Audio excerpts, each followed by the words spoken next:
আজ আমি আপনাদের একটা কাহিনী শোনাবো। এটা হলো একটা বিশাল আকার বটগাছের এবং একটি নিম গাছের গল্প। এই নিম গাছটা সেই বটগাছের কাছেই অবস্থিত ছিল।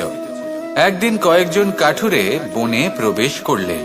তাদের দেখে এই নিম গাছ খুব ভয়ভীত হয়ে পড়ল ও সেই বটগাছের কাছে সাহায্য চাইল। বলল যে, হে বটগাছ, আমাকে সাহায্য করুন, আপনার এই শাখা প্রশাখা দ্বারা আমাকে ঢেকে রাখুন, যাতে এই কাঠুরেরা আমাকে দেখতে না পান আর আমি বেঁচে যাই। কিন্তু সেই বট গাছ ছিল অসম্ভব অহংকারী। নিজের অহংকারে সে মত্ত হয়েছিল। সে না ওকে উত্তর দিল আর না ওকে সাহায্য করলো। সেই কাঠুরেগণ এলেন, নিম গাছটা কাটলেন আর চলে গেলেন। কিছুদিন পরে আবার সেই কাঠুরেগণ সেই বনে এলেন আর এইবার তাদের কুঠার দ্বারা বট গাছে আঘাত করতে শুরু করলেন। এই প্রহার সহ্য করতে করতে বটগাছটি দেখল ও বুঝতে পারল যে সেই কুঠারগুলি নির্মিত হয়েছে সেই নিম গাছের ডাল দিয়েই। এবার এই ভুলটাই বেশিরভাগ মানুষই করে বসেন, বিশেষ করে তখন যখন তার কাছে শক্তি থাকে, সাফল্য আসে। নিজের অহংকারে মত্ত হয়ে দুর্বল ব্যক্তিকে আঘাত করে, তাদের কষ্ট দেয়। কখনো এটা ভাবে না যে ভবিষ্যতে এরাই তাদের পতনের কারণ হতে পারে। তাই যদি আপনার কাছে শক্তি থাকে আর আপনি সাফল্য লাভ করতে থাকেন, তাহলে নিজেকে শান্ত করুন এবং এই অহংকারকে ত্যাগ করুন। যদি কেউ দুর্বল হয় তাহলে তাকে আঘাত করবেন না, তাকে কষ্ট দেবেন না, বরং তাকে সাহায্য করুন, পারলে তাকে রক্ষা করুন। আসুন আর আমার সাথে ভালোবেসে বলুন, রাধা। আমাদের জীবনে সবসময় এটাই শেখানো হয় যে কখনো কারোর নিন্দা করবে না। কিন্তু আজকের দিনে সত্য হলো এটাই যে প্রত্যেক ব্যক্তি কোনো না কোনো সময় কোনো না কোনো মানুষের নিন্দা করেই থাকেন। এবার আপনি কারোর নিন্দা করলে সবসময় এর অর্থ এটা নয় যে আপনার মন মলিন। কখনো কখনো এমন কিছু পরিস্থিতির জন্ম হয়, কিছু ব্যক্তি আমাদের এমন দুঃখ দেন যে সেই দুঃখের বশে আমরা নিন্দা করতে শুরু করি। এবার নিন্দার বিষয়ে এমন এক সত্য আছে যেটা জানা প্রয়োজনীয়, যেটা আমি আপনাকে একটা উদাহরণ দিয়ে বোঝাবো। আপনি কখনো একটা চিত্র অঙ্কন করতে চেষ্টা করবেন, যতক্ষণ না সেই রং আমাদের হাতে লেগে যাচ্ছে ততক্ষণ আমাদের সেই চিত্র পূর্ণই হয় না। এবার এটাই হয় নিন্দার ক্ষেত্রেও। কেউ আপনাকে যতই দুঃখ দিক না কেন, যদি আপনি কারোর নিন্দা করেন তাহলে কোথাও না কোথাও সেই নেতিবাচক শক্তি অবশ্যই আপনার মধ্যে প্রবেশ করবে। তাহলে সেক্ষেত্রে কি করা যায়? কিভাবে অন্যের নিন্দা করা থেকে নিজেকে বিরত রাখা সম্ভব?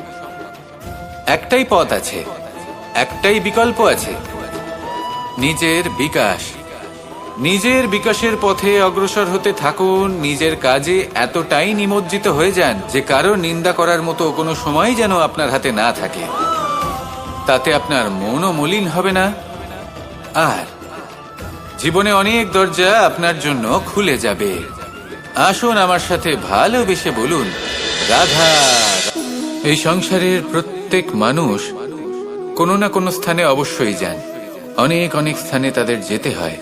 এবার এমন কিছু মানুষ আছেন যারা সেই স্থানে হয়তো কখনোই যাননি। উদাহরণ হিসেবে বলবো, কিছু মানুষ আছেন যারা মন্দিরে যান, চিকিৎসালয়ে যান, কিছু মানুষ কারোর কারোর বিবাহ উৎসবে যান।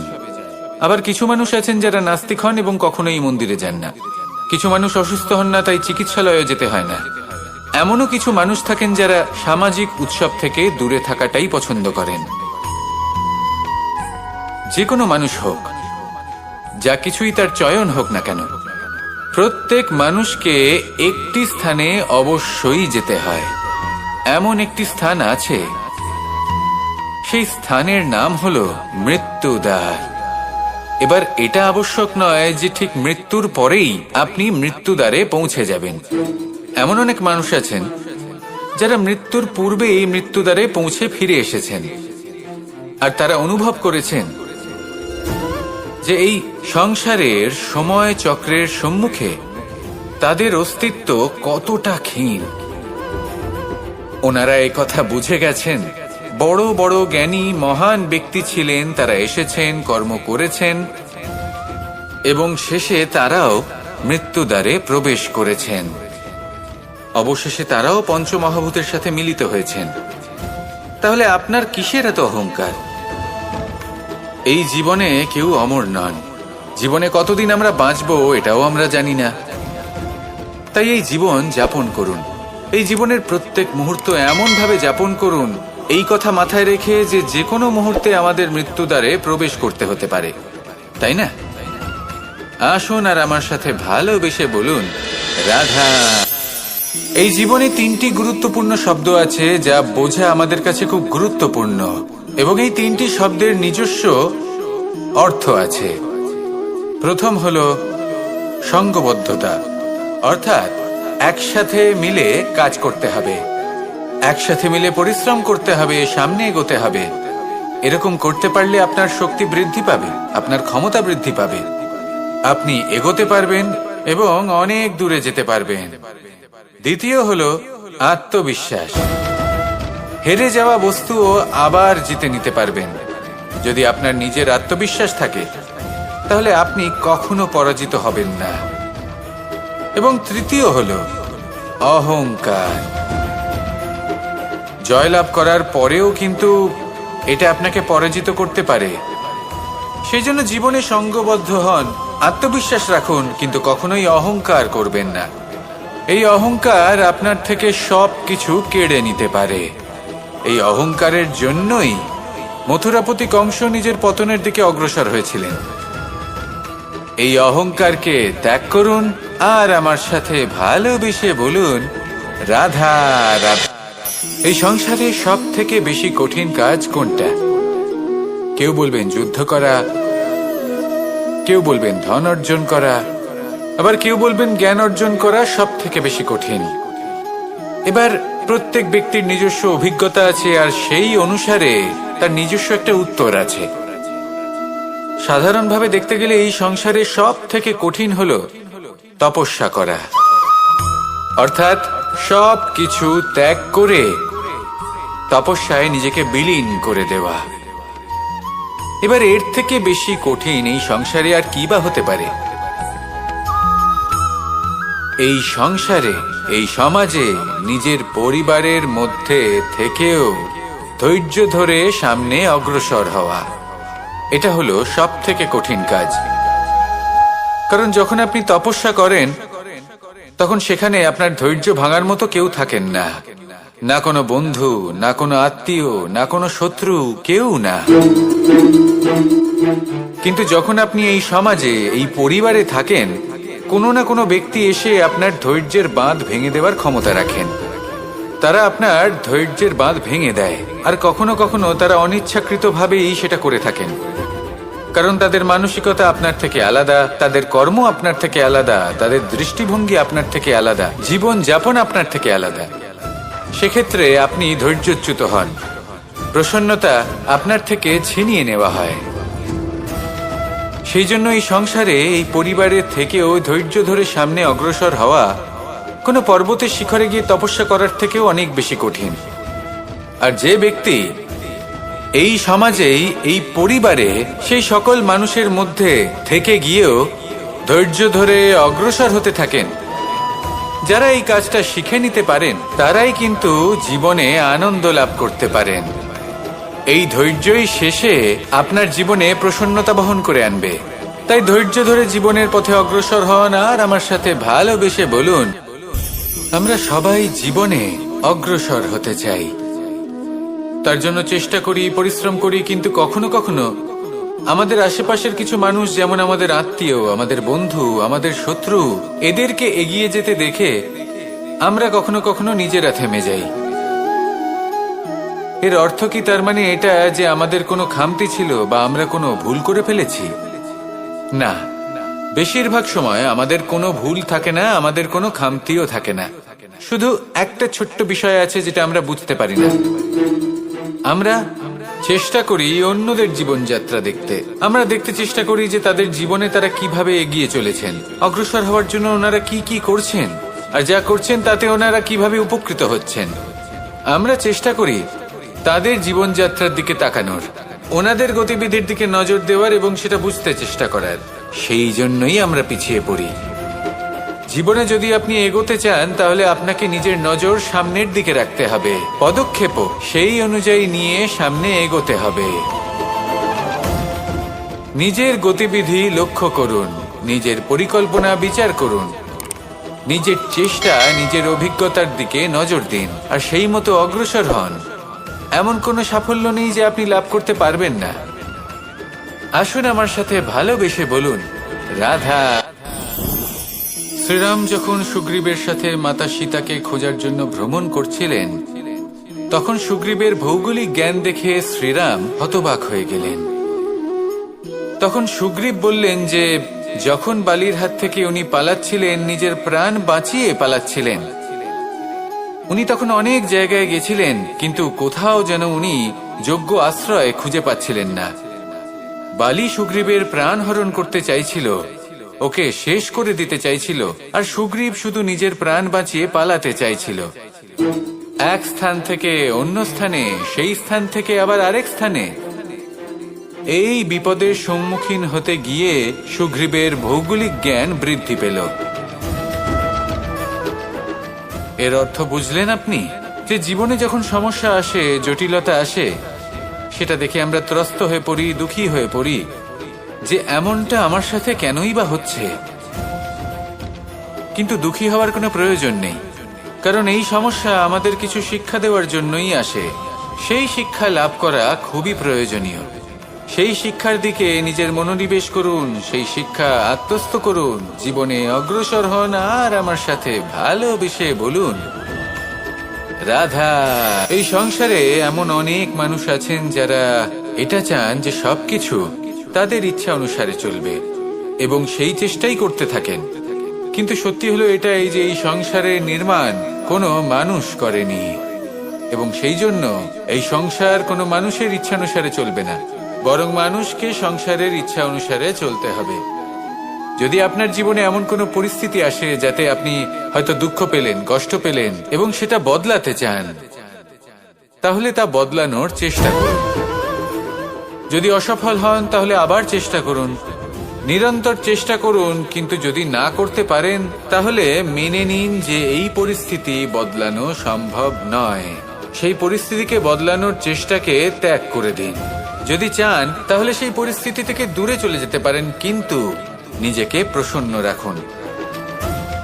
আপনার এই শরীর, এই মন, এই জীবন আপনি লাভ করেছেন, তাই আপনার কর্তব্য হলো নিজের যত্ন নেওয়া, নিজেকে প্রসন্ন রাখা।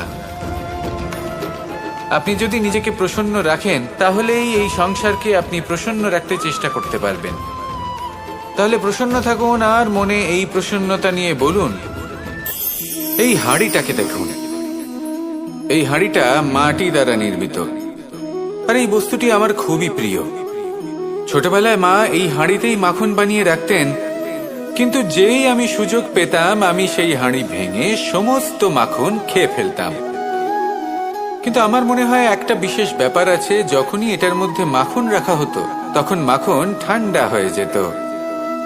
আর আমি ভাবতাম এটা কিভাবে সম্ভব হতে পারে, যেখানে এটা নিজেই নির্মিত হয়েছে আগুনে তপ্ত হয়ে। এটা নির্মিত হয়েছে এইভাবেই, কিন্তু এর ভেতরে সবই শীতল থাকে। এটা কিভাবে সম্ভব? এটা এই কারণে সম্ভব কারণ এই হাঁড়ি এমন কিছু জানে যেটা জানা আমাদের জন্য খুব প্রয়োজনীয়। যার জন্ম হয়েছে মাটি থেকে, যার ভবিষ্যৎ হলো মাটি, আর ভেঙে যাওয়ার পরে যা কি সেই মাটিতেই মিশে যেতে হবে, তার নিজের অন্তরে অহংবোধের উত্তাপ ধরে রেখে কি লাভ? এটাই হলো জীবনের একটি সার কথা, যেটা আমাদের সকলকে বুঝতেই হবে, শিখতে হবে, যাপন করতে হবে। আর যখন আপনি উপলব্ধি করবেন যে আপনি নশ্বর, যখন উপলব্ধি করবেন যে আপনার জন্মের আগেও আপনার কোনো অস্তিত্ব ছিল না, আর মৃত্যুর পরেও আপনার কোনো অস্তিত্বই থাকবে না, জীবনে কোনো কিছুই আপনার ছিল না, আজও নেই আর না ভবিষ্যতে কখনো হবে, তখন আপনা থেকেই জন্ম এবং মৃত্যুর মাঝে এই যে সময় থাকে যাকে আমরা জীবন বলি, সেটা আপনি শান্তভাবে যাপন করতে শুরু করবেন। সেই জন্য জীবনে কখনোই অহংকার করবেন না, শুধু শুরু এবং শেষের কথা মনে রাখবেন, তাহলে আজকের এই বর্তমান শান্তিপূর্বক প্রসন্ন চিত্তে যাপন করতে পারবেন। এবং এই মন প্রসন্ন হয়ে বলবে, এই হাঁড়িটাকে দেখুন, এই হাঁড়িটা মাটি দ্বারা নির্মিত, আর এই বস্তুটি আমার খুবই প্রিয়। ছোটবেলায় মা এই হাঁড়িতেই মাখন বানিয়ে রাখতেন, কিন্তু যেই আমি সুযোগ পেতাম আমি সেই হাঁড়ি ভেঙে সমস্ত মাখন খেয়ে ফেলতাম। কিন্তু আমার মনে হয় একটা বিশেষ ব্যাপার আছে, যখনই এটার মধ্যে মাখন রাখা হতো তখন মাখন ঠান্ডা হয়ে যেত। আর আমি ভাবতাম এটা কিভাবে সম্ভব হতে পারে, যেখানে এটা নিজেই নির্মিত হয়েছে আগুনে তপ্ত হয়ে। এটা নির্মিত হয়েছে এইভাবেই, কিন্তু এর ভেতরে সবই শীতল থাকে। এটা কিভাবে সম্ভব? এটা এই কারণে সম্ভব কারণ এই হাঁড়ি এমন কিছু জানে যেটা জানা আমাদের জন্য খুব প্রয়োজনীয়। যার জন্ম হয়েছে মাটি থেকে, যার ভবিষ্যৎ হলো মাটি, আর ভেঙে যাওয়ার পরে যাকে সেই মাটিতেই মিশে যেতে হবে, তার নিজের অন্তরে অহংবোধের উত্তাপ ধরে রেখে কি লাভ? এটাই হলো জীবনের একটি সার কথা, যেটা আমাদের সকলকে বুঝতেই হবে, শিখতে হবে, যাপন করতে হবে। আর যখন আপনি উপলব্ধি করবেন যে আপনি নশ্বর, যখন উপলব্ধি করবেন যে আপনার জন্মের আগেও আপনার কোনো অস্তিত্ব ছিল না, আর মৃত্যুর পরেও আপনার কোনো অস্তিত্বই থাকবে না, জীবনে কোনো কিছুই আপনার ছিল না, আজও নেই আর না ভবিষ্যতে কখনো হবে, তখন আপনা থেকেই জন্ম এবং মৃত্যুর মাঝে এই যে সময় থাকে যাকে আমরা জীবন বলি, সেটা আপনি শান্তভাবে যাপন করতে শুরু করবেন। সেই জন্য জীবনে কখনোই অহংকার করবেন না, শুধু শুরু এবং শেষের কথা মনে রাখবেন, তাহলে আজকের এই বর্তমান শান্তিপূর্বক প্রসন্ন চিত্তে যাপন করতে পারবেন। এবং এই মন প্রসন্ন হয়ে বলবে, প্রত্যেক মানুষ ভালো কাজও করেন আবার খারাপ কাজও করেন। যখন ভালো কাজ করেন তখন তিনি প্রশংসার পাত্র হন, যখন খারাপ কাজ করেন তখন তাকে নিন্দা করা হয়, কখনো অপমানও করা হয়। যখন কেউ ভালো কাজ করে তার প্রশংসা করুন, অনেক অনেক প্রশংসা করুন, অত্যাধিক প্রশংসা করুন। কারোর প্রশংসা করলে আপনার কোনো ক্ষতি হবে না, কিন্তু যদি কোনো ব্যক্তি খারাপ কাজ করেন বা তার কোনো ভুল হয়ে থাকে, যদি আপনি তাকে অপমান করে থাকেন, তার নিন্দা করেন, তাহলে একটা কথা মনে রাখবেন, সেই ব্যক্তি এই ঋণের কথা ভুলবে না, বরং সঠিক সময়ে এলে পরে নিজের স্বভাব অনুসারে এই ঋণ শোধ করবে। আসুন আমার সাথে ভালোবেসে বলুন, রাধা রাধা। এই সংসারে আমরা শুধু সেই বস্তুগুলিকেই অনুভব করতে পারি যেগুলো আমাদের পঞ্চ ইন্দ্রিয় গ্রাহ্য করে। যেমন যেমন আমরা চোখ দিয়ে দেখতে পাই, কান দিয়ে শুনতে পারি, আদি ইত্যাদি। কিন্তু এমন অনেক বস্তু আছে, ভাব বা তত্ত্ব আছে যা আমাদের ইন্দ্রিয় পূর্ণরূপে অনুভব করতে পারে না, কিন্তু তা আছে এবং তা অত্যন্ত শক্তিশালী। যেমন বায়ু, বায়ু আমরা দেখতে পাই না, কিন্তু তার শক্তির প্রমাণ আমার নতুন করে দেওয়ার কোনো প্রয়োজন নেই। ঠিক তেমনই দুটি বোধ আছে যা চোখে দেখা যায় না, আমরা তা শুনতেও পাই না, কিন্তু তা আছে এবং তা অত্যন্ত শক্তিশালী। এই দুই বোধ হলো প্রার্থনা এবং বিশ্বাস। এই দুই বোধ যার মধ্যে আছে সেই সংসারে সব কিছু করতে পারে, যে কোনো শিখরে পৌঁছতে পারে, তার পক্ষে কোনো কিছুই অসম্ভব নয়। একটা উদাহরণ দিই, তাহলে দ্রৌপদীর সেই কাহিনীকে স্মরণ করুন, মাতা দেবকীর বিশ্বাসকে স্মরণ করুন।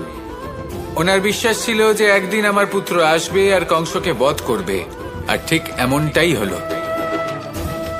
সত্যি কথা বলতে এই সংসার আমাকে ঈশ্বর বলে মনে করে, কিন্তু আমি এটা মনে করি যে আমি হলাম সকলের প্রার্থনা এবং বিশ্বাসের একটি সত্তা। এনাদের প্রার্থনা এবং বিশ্বাসের মাধ্যমে ঈশ্বর এই শক্তি লাভ করেন এবং সেই শক্তি দ্বারা তিনি সবার মঙ্গল করতে থাকেন। বিশ্বাস এবং প্রার্থনা, এই দুই ভাব নিজের মনে জাগ্রত করুন আর আমার সাথে ভালোবেসে বলুন, রাধা। মন্দিরে যখনই আপনি যান, সেখানে অবস্থিত প্রতিমার চরণ স্পর্শ করেন। যখন শিবলিঙ্গের অভিষেক করেন, তখন স্বয়ং নিজে হাতে দুধ এবং জল দিয়ে তা ধৌত করেন, তার প্রক্ষালন করেন। কিন্তু এর পেছনে কোনো অন্ধবিশ্বাস নেই। এখানে বিষয়টা হলো ঊর্জা সংক্রান্ত। যে কোনো ব্যক্তি হোক বা কোনো বস্তু, তার নিজস্ব একটি বিশেষ ঊর্জা থাকে। সেই জন্য যখনই আমরা বড়দের চরণ স্পর্শ করি, তখন সেই স্পর্শ দ্বারা সেই বিশেষ ঊর্জা আমরা নিজের অন্তরে সমাহিত করি। তাই সব সময় মনে রাখবেন, কারোর চরণ স্পর্শ করার অর্থ এটা নয় যে আপনি কারোর সামনে তুচ্ছ হয়ে যাচ্ছেন। এর অর্থ হলো এটাই যে বড় হওয়ার জন্য সেই বিশেষ ঊর্জা আপনি তার থেকে প্রাপ্ত করছেন। আর এই জীবনের আরেকটা বড় সত্য হলো এটাই যে যদি আপনি জীবনে কিছু লাভ করতে চান, তবে নতমস্তক হতে শিখুন। তা হয় সেটা পরমেশ্বরের সামনে, বা মন্দিরের প্রতিমার সামনে, বা মাতা পিতার সামনে, বা কোনো মহাপুরুষের সামনে, বা ভালোবাসার সামনে। আসুন আর আমার সাথে ভালোবেসে বলুন, রাধা। রুদ্রাক্ষ। এই রুদ্রাক্ষ আসলে কি? কথায় আছে যে যখন রুদ্রের চোখ থেকে অশ্রু নির্গত হয়েছিল, তখন যে স্থানে সেই চোখের জল পড়েছিল, সেই প্রত্যেকটি স্থানে একটি করে গাছের জন্ম হয়। আর সেই গাছ থেকেই আমরা রুদ্রাক্ষ লাভ করে থাকি। সেই রুদ্রাক্ষ যা নেতিবাচক শক্তির হাত থেকে আমাদের রক্ষা করে, যা আমাদের যাতনা এবং দুঃখ হরণ করে। আমার আরাধ্য মহাদেব যখন উনি হলাহল গ্রহণ করেছিলেন এই সংসারকে, এই সংসারের সব থেকে বড় বিপদের হাত থেকে রক্ষা করবেন বলে, তখন উনি সবার যন্ত্রণা হরণ করেছিলেন, সবাইকে রক্ষা করেছিলেন। আর সেই জন্য ওনার চোখের জল এতটাই শক্তিশালী যে সেটা আমাদের রক্ষা করতে পারে, যন্ত্রণা দূর করতে পারে। তাহলে এর অর্থ কি এটাই যে আমাদের সবাইকে রুদ্রাক্ষ ধারণ করতে হবে? না, সেটা তো আপনার নির্বাচন। এর দ্বারা আমরা এই শিক্ষা লাভ করি যে যখনই আপনি অশ্রুপাত করবেন, এইভাবে করবেন তাতে যেন সংসারের মঙ্গল করতে পারেন। যদি আপনি নিজেও যন্ত্রণায় থাকেন, তখনও অন্য কারোর যন্ত্রণাকে হরণ করতে পারেন, অন্য কারোর সংকট আপনি দূর করতে পারেন, অন্য কাউকে সাহায্য করতে পারেন। তাহলে আপনিও রুদ্রাক্ষের মতো পূজনীয় হয়ে উঠতে পারবেন। আসুন আর আমার সাথে ভালোবেসে বলুন, সময়। এই সময় আসলে কি? এই সময় একটা সরল রেখা তো কখনোই নয়। সময় হলো একটা চক্র, যেখানে এর আদি সেখানেই হলো এর অন্ত, আর যেখানে তা শেষ হয় সেখান থেকেই তার শুরু হয়। এই সময় একটা অত্যন্ত বিচিত্র চিন্তা, বিচিত্র ভাবনা, একটা বিচিত্র বস্তু যা কেউ বুঝতে পারেন না। এই সময়ের লীলা, এর কোনো প্রমাণ নেই, কোনো জ্ঞান নেই, কোনো পরিমাপ নেই। শুধু এটুকু আমরা জানতে পারি, যেখানে শেষ হবে সেখান থেকে একটা নতুন সূচনাও হবে। যা আজ আপনার কাছে আছে, কাল অন্য কারোর কাছে যাবে, তারপরে তার কাছ থেকেও অন্য কারোর কাছে যাবে, তারপরে তার থেকেও ছিনিয়ে নেওয়া হবে। এই নিয়তির একজনের কাছ থেকে অন্যজনের কাছে আদান প্রদানের এই সময় হলো আপনার সময়। এই সময়ের সদ্ব্যবহার করুন, এই সময়কে বাঁচুন। আপনাকে শুধু এটাই সুনিশ্চিত করতে হবে যে আপনি কোন পক্ষে আছেন। আর সত্যি বলতে কি, আপনার জীবনের পরিণাম নির্ভর করে আপনার নির্বাচনের ওপর। আপনি কোন পক্ষ নির্বাচন করছেন। তাহলে মনে রাখবেন, জীবনে সেই পক্ষই নির্বাচন করবেন যা চয়ন করার পরে আপনি সুখ অনুভব করবেন, আপনি সন্তোষ লাভ করবেন, প্রসন্নতা লাভ করবেন। আর আমি এটাই সুনিশ্চিত করব যে এই পক্ষ যেন শান্তির পক্ষ হয়, এই পক্ষই যেন প্রেমের পক্ষ হয়। তাহলে চিন্তা করবেন না, আর আসুন আমার সাথে ভালোবেসে বলুন, রাধা রাধা। দৃষ্টি আর দৃষ্টিভঙ্গি, এই সমগ্র লীলা হলো এই দুইয়ের। বিচিত্র হতে পারে, কিন্তু এটাই সত্যি। এবার আপনাকে একটা উদাহরণ দিয়ে বোঝাই। অনেক সময় আপনি কোনো ব্যক্তিকে এটা বলতে শুনবেন যে আমি আমার নিজের উপরে গর্ব করি, আমি নিজেকে নিয়ে গর্ব করি, আমি খুব ভালোভাবে আমার মা বাবার সেবা করি, ওনাদের আমি সবসময় সুখী রাখি, ওনাদের আমি একটা বাড়ি দিয়েছি, সকল সুখ সুবিধা দিয়েছি, ওনাদের জীবনে প্রত্যেক জিনিস দিয়েছি আর দেব যা তাদের প্রয়োজন। এবার আমাকে বলুন যে আপনি কে হন? আপনি হলেন সেই বীজ যা আপনার মাতা পিতা রোপণ করেছেন। আপনার মা বাবাই আপনাকে এই সংসারে জন্ম দিয়েছেন। এবার এইসব কথার কি তাৎপর্য? এই হলো সেই ব্যক্তির দৃষ্টিভঙ্গি। এবার দেখা যাক এই প্রকৃতি আমাদের কি শেখায়। কখনো কোনো গাছকে দেখবেন, যখন সেই গাছে ফল আসে, সে মালিকে এটা বলে না যে দেখো আমি তোমাকে ফল খেতে দিচ্ছি। সেই বৃক্ষ এটা বলে না যে দেখো আমি তোমায় আহার করতে দিচ্ছি, কারণ ও জানে যে এটা হলো সেই মালির পরিশ্রম, এটা হলো তারই কর্মের ফল, আর এটা তারই পাওয়া উচিত। সে বলে যে তোমার জিনিস তোমাকেই অর্পণ করলাম, এ আমার জিনিস নয়। ও জানে সেই মালির গুরুত্ব আসলে কি। এটা হলো তার দৃষ্টিভঙ্গি।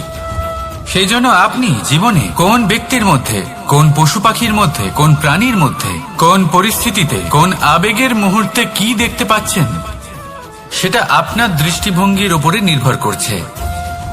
তাই নিজের মনে ধনাত্মক ভাব জাগ্রত করুন, শুভ চিন্তা নিয়ে আসুন। এই ভাবনাই সত্য হয়ে সামনে আসবে। এই দৃষ্টিভঙ্গি এমন হয়ে যাবে যে আপনার জীবনে সবকিছুই শুভ হবে।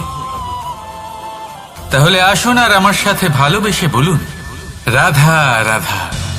প্রতিশোধ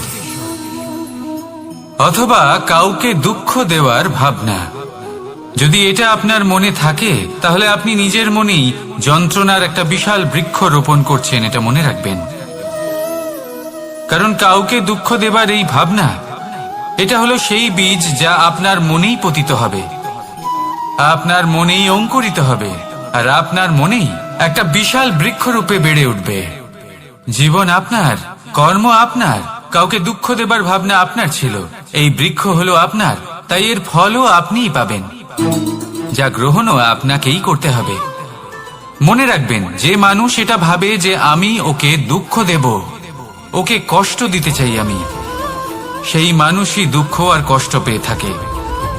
যদি সেই জায়গায় আপনি এটা ভাবেন যে আমি কাউকে সুখী করে তুলতে চাই, কাউকে সুখ প্রদান করতে চাই, তাহলে তারও বীজ আপনার মনেই রোপণ হবে, বৃক্ষে পরিণত হবে, যার ফলও আপনিই পাবেন। এখানে বিষয়টা হলো শুধু মানসিকতার চিন্তা, যা সত্য হয়ে আপনার সামনে আসে।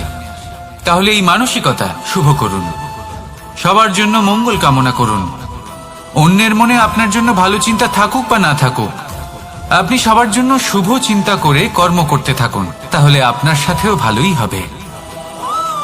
তাহলে আসুন আর আমার সাথে ভালোবেসে বলুন, রাধা রাধা। সুখ আর অভিজ্ঞতা, এই দুই জীবনে একসাথে কখনোই আসে না। মনে রাখবেন, যেখানে সুখ থাকে সেখানে অভিজ্ঞতা থাকে না। আর যখন এই সুখ আমাদের জীবন থেকে দূরে চলে যায়, তখন আমাদের জীবনে আসে এই অভিজ্ঞতা। পরমাত্মা, প্রকৃতি, নিয়তি এই অভিজ্ঞতাকে আমাদের জীবনে পাঠান, যাতে আমরা একটা অত্যন্ত গুরুত্বপূর্ণ শিক্ষা, একটা জ্ঞান প্রাপ্ত করতে পারি। এই অভিজ্ঞতা আমাদের শেখায় যে অতীতে এমন কি হয়েছিল যা আমাদের করা উচিত হয়নি। আমাদের শেখায় ভবিষ্যতে এমন কি আছে যা আমাদের করা উচিত আর কি করা উচিত নয়। দেখতে গেলে এই অভিজ্ঞতা আমাদের সেই শিক্ষা দেয় যার জন্য আমরা সুখের দিকে উচিতভাবে অগ্রসর হতে পারি। সেই জন্য জীবনে যখনই দুঃখ আসবে, দুঃখের এই সময় আসবে, তখন হতাশ হবেন না। বোঝার চেষ্টা করুন এই পরিস্থিতি কেন এসেছে, কি শিক্ষা দিতে এসেছে। যদি আপনি সেই জ্ঞান লাভ করেন, সুখের পথে অগ্রসর হন, তাও উচিত রূপে, তাহলে এই অভিজ্ঞতার উদ্দেশ্য পূরণ হয়ে যায়। তাহলে আসুন আর আমার সাথে ভালোবেসে বলুন, রাধা রাধা। জীবনে শিখরে পৌঁছানোর জন্য মানুষের কি প্রয়োজন হয়ে থাকে?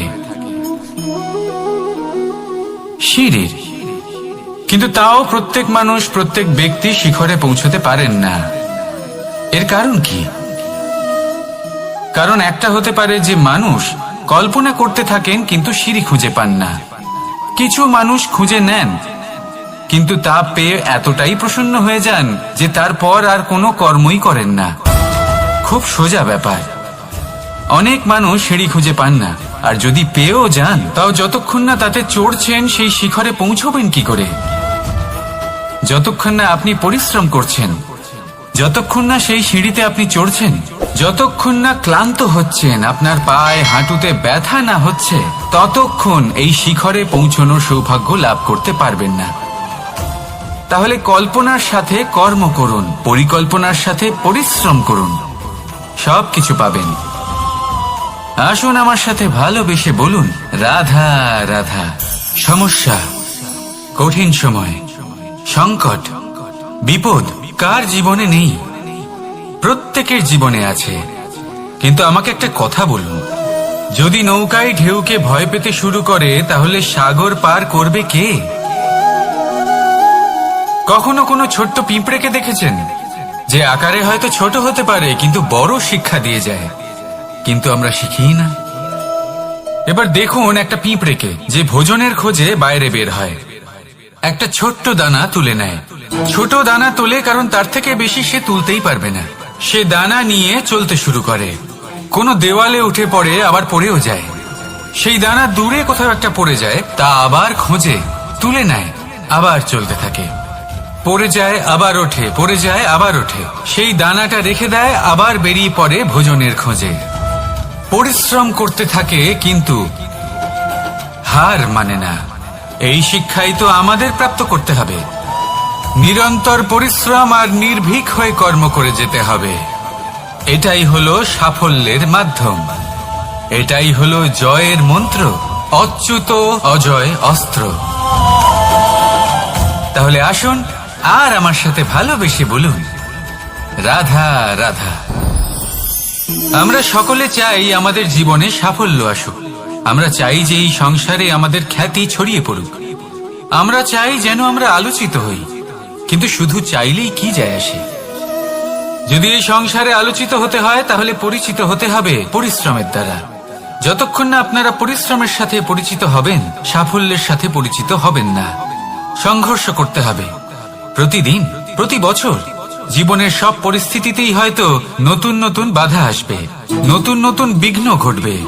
কিন্তু এটা আবশ্যক নয় যে সমস্ত বিঘ্ন বিনাশের জন্য আসবে। কিছু বিঘ্ন আপনার পথ প্রশস্ত করার জন্য আসবে, আপনার পথ পরিষ্কার করার জন্য আসবে। যদি আপনাকে উদাহরণ দিই, যখন বন্যা আসে, বাড়ি ঘর ভেসে যায়, তখন আমরা হতাশ হয়ে পড়ি, আমরা দুঃখী হয়ে পড়ি। কিন্তু সেই বন্যাই আমাদের সেই ধরিত্রীকে এত উর্বর করে তোলে যে সেই উর্বর অংশ কাজে লাগিয়ে আমরা সেরকম আরো 10টা বাড়ি বানাতে পারি। তাহলে ধন্যাত্মক থাকুন আর যে কোনো সংঘর্ষের জন্য প্রস্তুত থাকুন। জীবনে অনেক দূর যেতে পারবেন। তাহলে আসুন আমার সাথে ভালোবেসে বলুন, রাধা রাধা। জীবনে কখনো কখনো আমরা সেই পরিস্থিতিতে ফেসে যাই যখন আমাদের মনে হয় যে আমাদের নতুন কিছু একটা করতে হবে, কিন্তু আমরা করতে পারি না। কারণ কোথাও না কোথাও আমরা রীতির দ্বারা আবদ্ধ, আর আমরা সেই রীতি ভাঙতে চাই না। কেবল একটাই প্রশ্ন আসে মনে, আশেপাশের মানুষ কি বলবে, আশেপাশের মানুষ কি ভাববে। আপনাকে একটা প্রশ্ন করি, কারা এই মানুষজন? আপনার জন্মের সময় এই মানুষজন কোথায় ছিলেন? যখন আপনি কোনো সমস্যায় পড়েন তখন এই মানুষজন কোথায় থাকেন? এগিয়ে এসে কি আপনাকে সাহায্য করেন, নাকি সেই সমস্যার সমাধান আপনি নিজেই করেন? এইসব মানুষজনের চিন্তা ত্যাগ করুন যদি আপনি জীবনে বাঁচতে চান। ভেবে দেখুন জীবনে কি কি শুভ আছে আর কি কি শুভ করতে পারেন। যদি তা স্রোতের বিপরীতে হয় তাহলে সংঘর্ষ করুন, কিন্তু এইসব মানুষজনের কথা ভাববেন না। ভেবে দেখুন জীবনে আপনি কি কি শুভ কাজ করতে পারেন।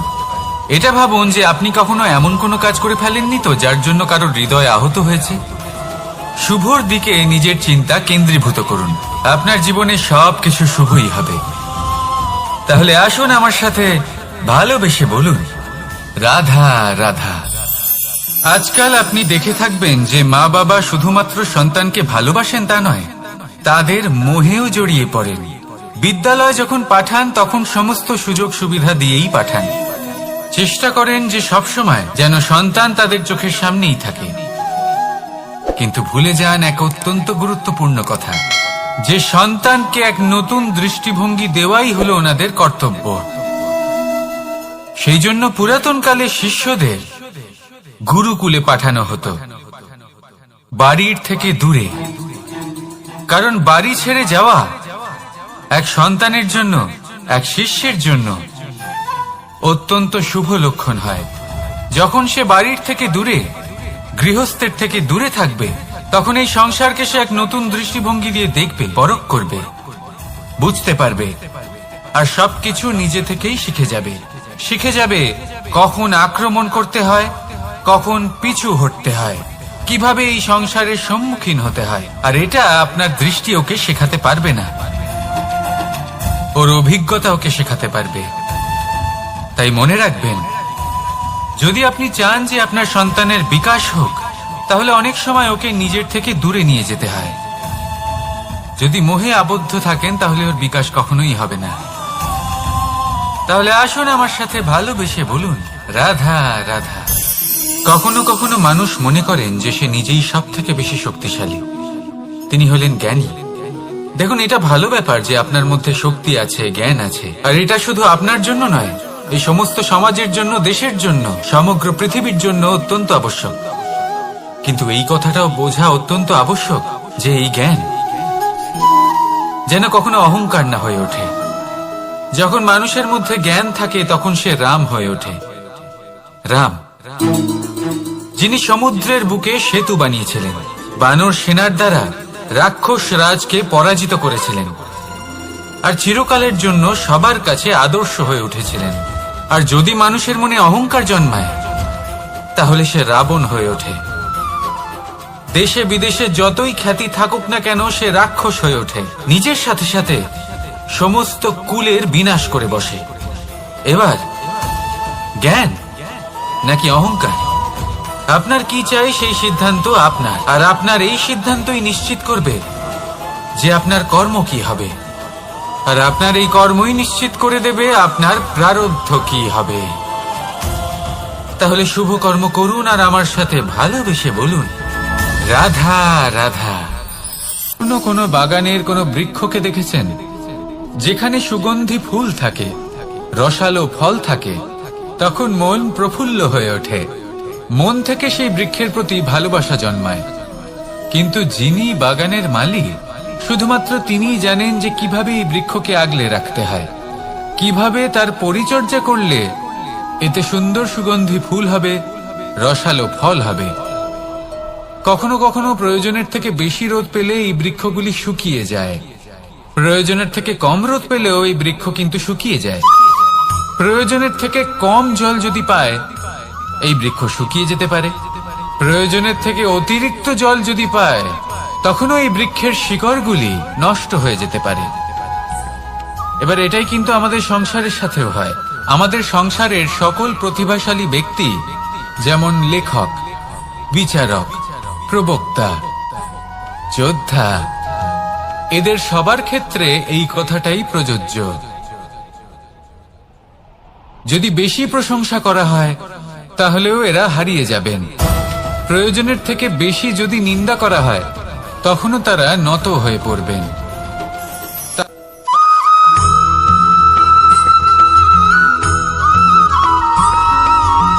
পঞ্চতত্ত্বের মধ্যে দ্বিতীয় তত্ত্ব হল ধরণী, ভূমি, যাকে আমরা ধরণী মাতা বলি। এই ধরণী ধৈর্য ধারণ করে, আর এর ওপরেই আমাদের সমগ্র সংসার নির্ভরশীল।